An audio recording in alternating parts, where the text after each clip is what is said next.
Greetings, YouTube. It's quite fascinating that in the past few days, a number of issues that have been kind of plaguing the game and the community for a while have suddenly been sort of figured out, although I don't really know if that's the case because these issues are partially caused because of really unreasonable requests for, in this case, Map 7 donation costs. But you probably, if you're watching this, you might find yourself in two camps. Camp 1, what does this donation lockout treasury message mean, and why am I seeing it? And so there's quite a few people who have messaged me like, Prof, do you know why Kabam sent this? I don't understand. Why would you do this? Don't you want somebody to contribute right away to their alliance? Because if you don't know what's been going on, it seems strange that you couldn't help your new alliance that you just joined with their treasury. And then, of course, there's everybody else who they know exactly why this message is there, and they may have feared that this message would be coming for a while because this is the best way for their alliance, I guess, to get the needed donations to run Map 7, especially Map 7 every day in Alliance Quest. So basically, how this has been explained to me by people who have been in alliances that have taken part in this, what they'll do is they'll find somebody who is willing. Maybe they're paid, maybe they're not. I don't know the details.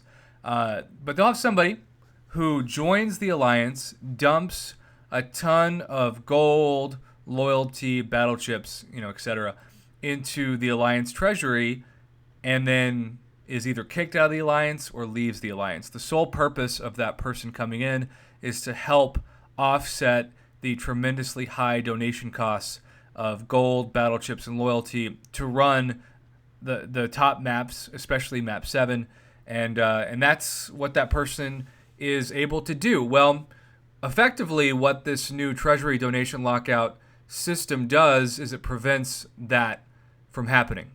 That person who has no intention of ever joining that alliance, really, and certainly no intention of running Map 7 with them, will either have to run Map 7 for 8 days and then dump their treasury, or they're just not going to be able to rely upon that account at all. Now, this is fascinating to me because I've never been in a Map 7 alliance. I will never be in a Map 7 alliance. I will never even be in another Map 6 alliance.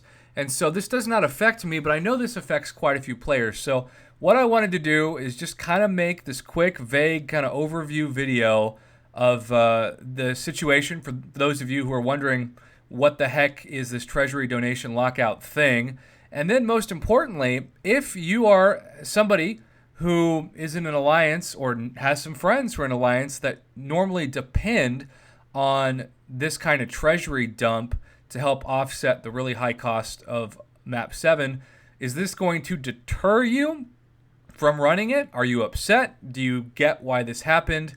And are the changes to the donation cost for Alliance Quest Map 7, as the second paragraph states, we will be reducing the donation cost for Alliance Quest Map 7 to allow alliances better access to more rewarding content. And really what that should mean is access for more reasonable access, because the donation costs typically are such a cash grab.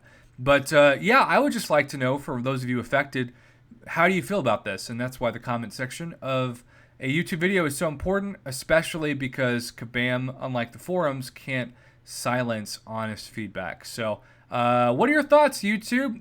Are you just now learning about this and it doesn't affect you at all, which I'm sure is quite a few people? Or was this a day you were fearing and it has finally come to the game? Comment below, let me know. And as always, thank you for watching and supporting my Marvel Contest of Champions YouTube channel.